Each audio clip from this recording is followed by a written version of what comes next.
Olá, pessoal! Já conferiram a campanha do Vestibular em Cena lá no Apoia-se? Clique no link, dê uma pesquisada, participe conosco, nos ajude. Boa aula para vocês, fique com o professor Fábio. Bem-vindo ao Vestibular em Cena. Hoje nós vamos tratar de educação na prova da Unicamp, realizada em 2016. Portanto, como sempre, bora pegar papel e caneta para nós estudarmos.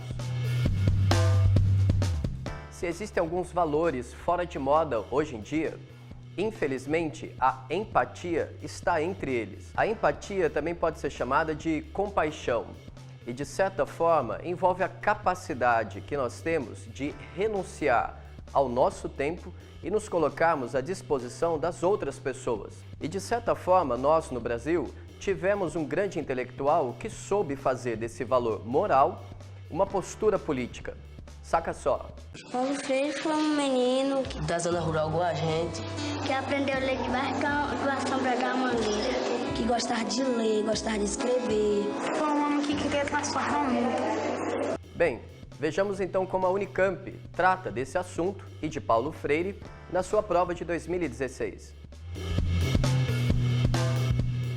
O filme que nos acompanha na aula de hoje se chama Paulo Freire Contemporâneo e é uma produção de Tony Venturi para a TV Escola.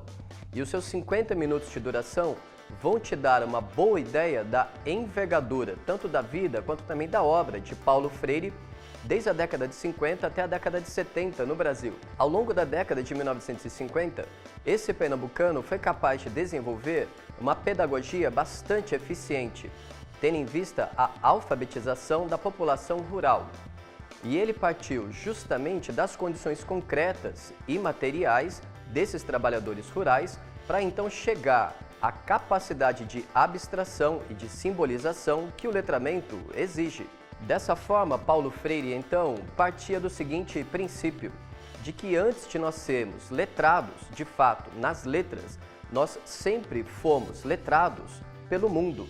Portanto, dessa maneira, de acordo com ele, o fundamental no processo de educação era você partir da tematização e da problematização das realidades históricas, concretas e econômicas dos chamados educandos.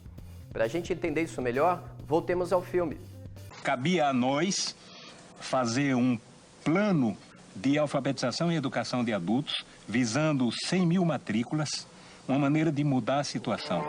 Nós fomos recrutados, participamos de um treinamento e a primeira providência nossa foi nós nos deslocamos para Angicos para fazermos o levantamento do universo vocabular. Então íamos de casa em casa e ao final selecionaram, ele selecionou em Recife as palavras geradoras. No conjunto delas estava contido justamente todos os fonemas da língua portuguesa. Começando do mais simples, por exemplo, em Angicos a primeira palavra geradora foi belota. Então você sabe, belota são 3 sílabas fáceis, mais fáceis, não é? E muito usadas.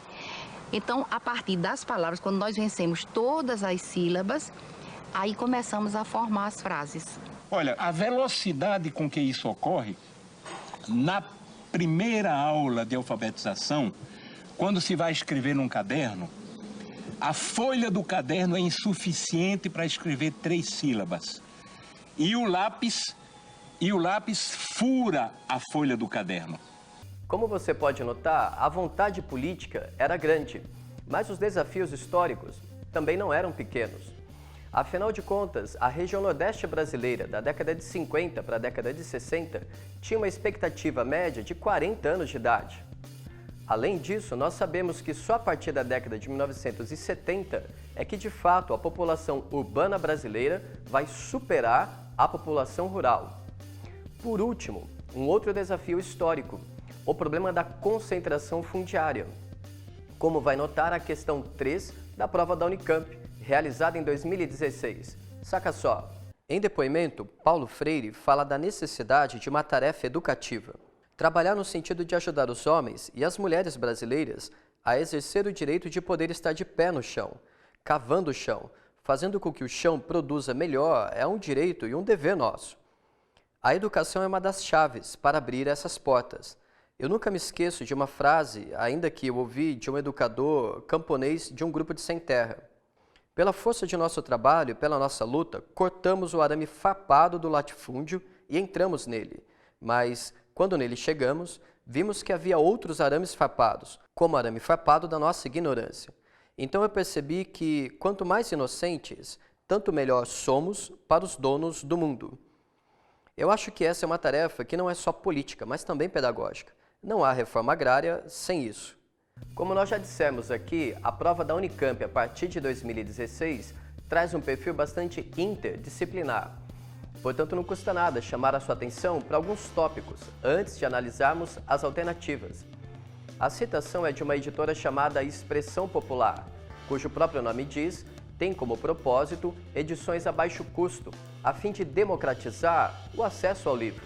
Além disso, a citação de Paulo Freire chega embutida junto das reivindicações do MST, que, como sabemos, é o Movimento do Sem Terra, cujas origens históricas estão lá nas ligas camponesas que deram o que falar ao longo do governo JK.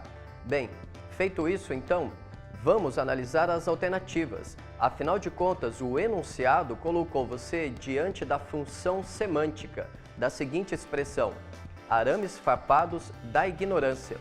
Portanto, saca só, no excerto adaptado que você leu, há menção a outros arames farpados, como o arame farpado da nossa ignorância. Trata-se de uma figura de linguagem para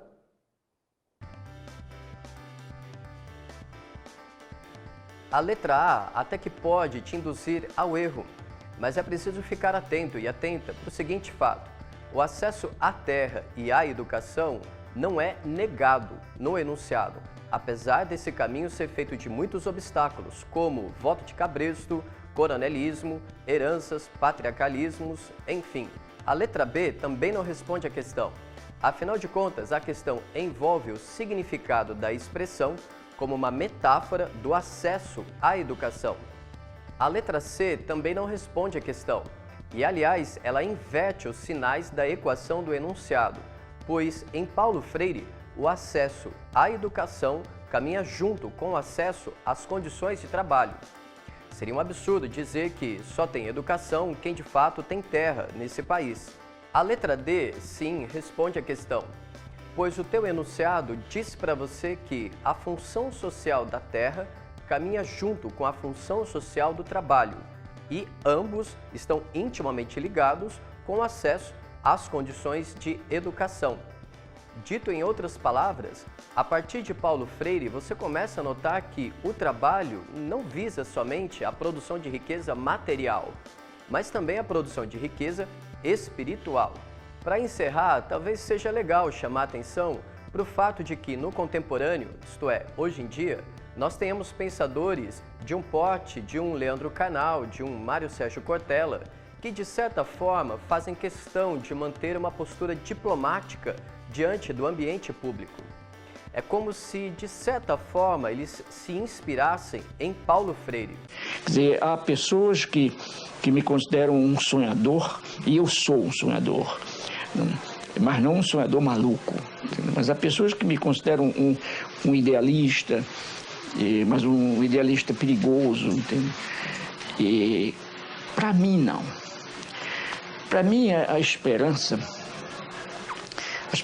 faz parte disso que a gente vem chamando natureza humana.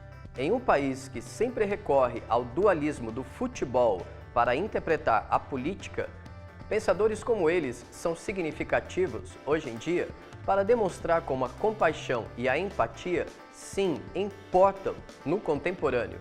E se as pessoas não são capazes de aprender com eles o respeito como uma virtude política, bem, quem sabe elas não sejam capazes de aprender com eles que, no mínimo, a tolerância é fundamental diante das adversidades da vida. Bem, esperamos que vocês tenham gostado dessa pitada de história da educação de nosso país.